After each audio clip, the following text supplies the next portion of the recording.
Are joined now by Dr. Michael Oren, former Israeli ambassador to the United States. Michael, it's always good to have you on our show with us. You are no stranger to the international community. The United Nations and Israel have a long and storied history. I guess you could say this was very much the expected outcome, wasn't it? It's the guaranteed outcome. It's not even expected. It's good to be with you. It's always like this. It's called the automatic majority.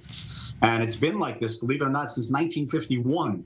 It was 1951 when the Soviet Union, then known as the Soviet Union, switched sides. The Soviet Union actually supported Israel's creation in 1948 and was with us till 1941. Once the Soviet Union went over and the entire Soviet bloc, the entire communist bloc went over, they had an automatic majority. And since then, as your commentator, as you just said, Israel has been condemned more frequently in the UN than all other countries in the world combined. And it shows no sign of abating. So the question is, what does Israel do about it? Should we leave the UN? That's been suggested many times. Do we leave the organization to which we owe, in no small measure, our existence? The partition resolution of November 1947, creating a Jewish state in the land of Israel from the UN. Is important for us to have an international standing in the many committees of the UN, not just in the General Assembly, and to be present at debates of the Security Council, which actually are binding in contrast to the non-binding resolutions of the General Assembly. Big questions. My personal opinion, I've often thought that the United States, and particularly the city of New York, should disinvite the UN to have its headquarters there. That piece of property along the East River, beautiful piece of property, make a great park, a great schoolyard. And the UN should go and relocate to someplace, I think, more amenable to its worldview, someplace like Tehran or Damascus. Michael, we've always spoken on this show about the UN and that bias in the General Assembly's ranks, but we really have to ask ourselves, does it in any way matter? Sure, there's 190-ish countries in the UN making up the General Assembly, but how many are relevant in any way, shape, or form to Israel? Does Israel really have to convince any of them, aside from the relevant ones? No, it does. In theory, it doesn't. What it can do is it creates an atmosphere. It creates an atmosphere of boycott, of sanctions, of delegitimization that can end up in the International Criminal Court in The Hague. And that creates a strategic threat to the state of Israel. And so we can't afford to ignore it entirely. I don't think we have to overestimate the damage that a General Assembly resolution can create, but it puts pressure. And that will put pressure on, say, the Biden administration, which is so far standing very steadfastly with Israel and opposing a ceasefire, and empowering the people within the administration itself who would like to see a ceasefire. And here, what you see increasingly are remarks by the president, by people around the president, saying that Israel is not doing enough to limit civilian casualties among the Palestinians. Some saying, we're not acting in accordance with international law. That's all the people who want to delegitimize us want to hear. That even the president of the United States is seeing this, and that will animate further motions in the General Assembly, perhaps in the Security Council, and could end up, again, in an international criminal court.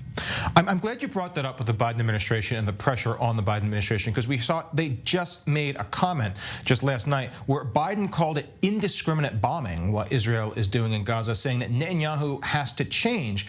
Are we starting to see a breakpoint forming between the Biden administration and Israel on the war?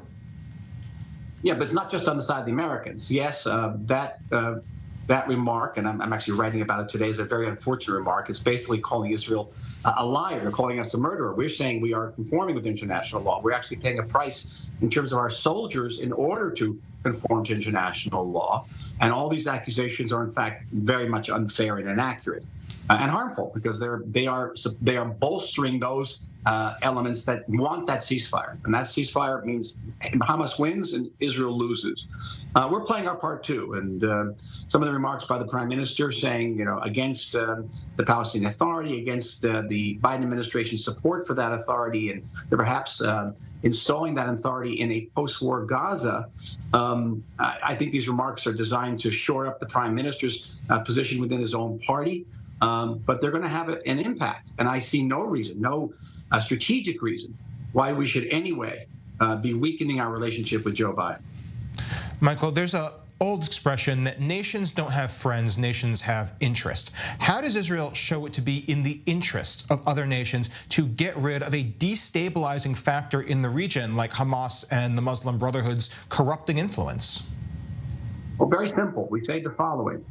If we don't win against Hamas, you, the French, you, the Belgians, you, the Italians, you, the British, and other countries in the world, you're next. You say it about the United States as well. And that should be our, that should be our logo. That should be our leitmotif throughout this entire war. This is not a war between Israel and Hamas. This is a war between civilization and evil, civilization and darkness. And we are on the front lines of that struggle, and we have to win it, because if we don't win it, you'll be in that struggle too.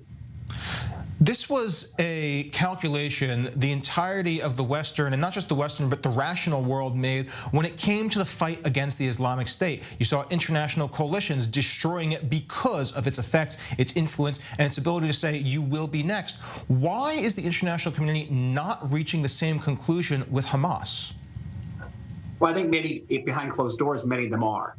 But they also have their domestic politics. It's true of the Abraham Accord countries. Believe me, they have every interest in supporting the one country in the Middle East that's fighting both Sunni extremism and Shiite extremism. But they have flagrantly pro-Palestinian populations. These are not democracies. And so they're going to have to toe a certain line, certain anti-Israel or critical Israel line. That may be true of some European countries as well. But behind that is fear, and that fear is justified. And again, that fear is if we don't win, they are next up on line. I want to continue on the discussion of the United States because, as we are well aware, and you've seen firsthand from your role of ambassador, just how critical America is for Israel's security. But we're seeing this start to shift due to electoral wins in the United States. The Democratic Party, Biden's party, has fractured between the establishment, which maintains the pro-Israel foreign policy, and the progressive wing, which is vehemently anti-Israel. This is constricting Biden's actions in support of Israel. Is this a long-term time bomb for America's support of Israel? I think it has long-term ramifications. I think that politics can shift as well. And yes, the progressives are highly critical of Israel, and President Biden has paid a political price to some degree for his support for us. But the American public remains overwhelmingly pro-Israel, according to the most recent polls. I don't see a tremendous amount of erosion right now, but long-term, we can't afford to be cavalier about it. Absolutely. Thank you very much, Michael Oren, for helping us understand the entirety of the international arena and how it's impacting Israel's ability to wage its defensive war.